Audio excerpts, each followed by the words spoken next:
Bismillahir Rahmanir Rahim. Assalamu alaikum wa rahmatullahi wa barakatuh. Once again, this is Mr. Islam Answers Back, returning to refute yet again Wafa Sultan. As I was watching again another video of hers, I decided to prepare another response to her total ignorance and just unawareness of history and the true teachings of Islam. So let us go ahead and proceed once again. Bismillahir Rahmanir Rahim. Ashhadu an la ilaha illallah wa ashhadu anna Muhammadan Rasulullah sallallahu alaihi wasallam. Amma ba'd. Now in the clip that I'm going to be responding to, we see that Miss Sultan, so-called ex-Muslim, obviously not very educated about Islam or history or religion or any of those things from what we've seen from the last refutation I've done and now from this one. Now, she makes an allegation against an ayah in the Quran. لم يتجاوز بعد سنوات عمره الأولى الآية التي تقول أن يقتلوا أو يصلبوا أو تقطع أيديهم وأرجلهم من خلاف.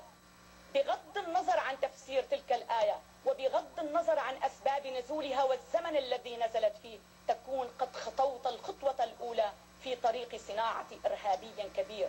That I believe from her statements that she made after she supposedly quoted the reference, that she is aware that she was not being honest about the ayat that she quoted. She was quoting, or supposedly trying to quote, from Surah Al-Ma'idah, which is the 5th chapter of the Quran, ayat 33, verse 33. Now, the part that she gave is she starts off and says that, oh, if a child is taught this verse, or this verse teaches, children, it destroys the humanity of children, because the verse, according to her, says that, you have to kill the person and the hands and the feet should be cut off on the opposite sides, and those type of things destroy the person, right? According to her. And then at the end of the quotation, she says, regardless of the interpretation of the verse. I found that interesting. I did catch on to that point that she says regardless of the interpretation. This to me is an indication of her knowing that she was being dishonest about the verse. The verse in its totality actually says the punishment for those who wage war against Allah and His Messenger is as follows, that the person should be killed or whatever the case may be. But notice that the verse clearly begins the punishment of those who wage war against Allah and His Messenger. In other words, for all you haters out there. In other words, the verse is talking about people who initiate the waging of a war against Allah and His Messenger, then this is what follows. In my last video, I clearly gave the verses that showed about how the Muslims are instructed to fight against oppression and persecution and on behalf of weak people who are being oppressed and things of that nature. I gave all those verses in the first presentation. So in this verse, even the verse itself, by itself, is clearly telling you, for those who wage war against Allah and His Messenger. It's clear. So she left out the beginning of the verse because she is aware that the beginning of the verse puts everything in context and she would not be able to use that. You see, what person would be misled by that verse? It clearly says the punishment for those who wage war against Allah and His Messenger and strive to make mischief in the land. Meaning these people are troublemakers. These people are criminals. These people have initiated a war against Allah and His Messenger, as you know, and that's the history of what happened in the early periods of Islam. That the pagan Quraysh of Mecca had waged a war against Allah and His Messenger. And the Muslims, they had attacked the Muslims and persecuted them. You see? Now, in actuality, when you look further into the tafsir of this verse, in the tafsir of Ibn Kathir, it actually says that this verse was revealed. It is in Sahih Bukhari and in Sahih Muslim. This verse was revealed about some men who had fell ill. They came to the Prophet, peace be upon him, seeking some aid in their illness. He gave them instructions on how to cure themselves. After they were cured, they then proceeded to go out and rob and kill a man. You see? So in other words, they showed ingratitude. Here they received some help from the Messenger, peace be upon him. And then after they were healed, they go out after they get healed and rob and kill a man and take his possessions and murder him. You see? So they were found, and this verse was revealed about them. In that sense, they had gone and they attacked a Muslim man. They robbed him and they killed him. So this verse was revealed about the punishment that should be given to these people.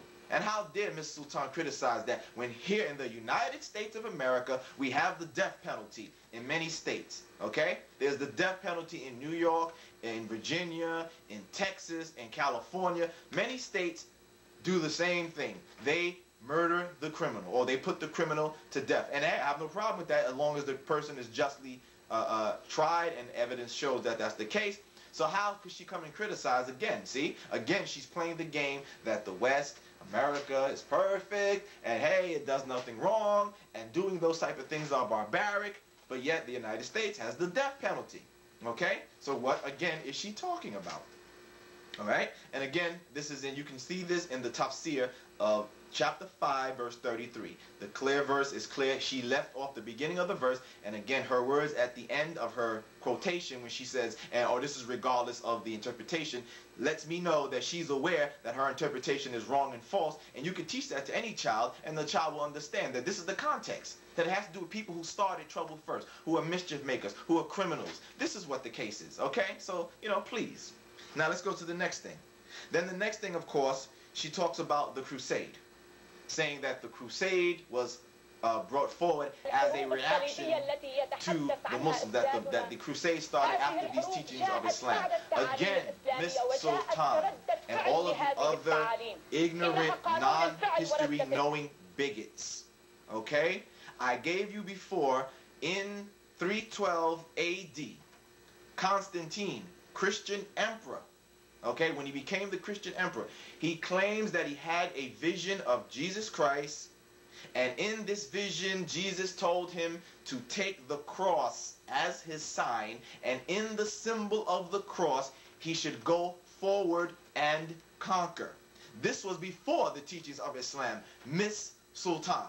And yes, I'm raising my voice just like on the video, she's talking all loud, like she's so powerful. So I'm going to raise my voice too. Again, Miss Sultan, in 312 AD, Constantine saw a vision of Christ who told him to take the cross as a symbol, and in the symbol of the cross, go forward and conquer. This was before any teachings of Islam, Miss Sultan, and all you other bigots, ignorant bigots at that.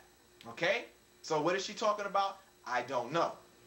On top of that, before the Crusades were even started, in Islamic history, there's a battle known as the Battle of Tabuk, okay, which was said to have taken place, if I'm not mistaken, in the 9th year after the Hijrah, okay, in the Islamic calendar, the 9th year. Again, the Crusades did not take place till about 1099, thereabout, okay? So again, this is way before any of this, what she's talking about. And the Romans were preparing to attack the Muslims first in a surprise attack, the Battle of Tabuk. Okay? You can look this up on Google and you'll see the story comes up. It's in Wikipedia. You can check out Islamic sources on it. It's all there. That the Romans were preparing to attack the Muslims first in the Battle of Tabuk. And in fact, this is what chapter 9 of the Quran, verse 29 is referring to. That all you haters like to talk about that, oh, this is an instruction to attack the Christians. No, this verse was revealed because Allah knows, and at that time knew, that the Romans were preparing, who were Christians, preparing to attack the Muslims in a surprise attack. So this verse was revealed in concerning that situation that was about to ensue. So again, she doesn't know what she's talking about. But let us not stop there. We see that further, the true reason for the Crusades was to expand the power of the Roman Catholic Church. Had nothing to do with Islam per se. Okay? Why do I say this? Well, for a number of reasons. Because we see that not only were Muslims attacked, but people who are not Muslim were attacked. Proof that if it was only about responding to Islam, then please, Miss Sultan, tell me, why were Jews attacked then? Why were the Jews also attacked and slaughtered if the Crusades was only about the Muslims? How come non-European Christians in the Middle East were also slaughtered at the hands of the racist Christian European crusaders? You see, if it was only about Islam, then they should have left the Jews alone. If it was only about responding to something that Islam did, they should have left the Middle Eastern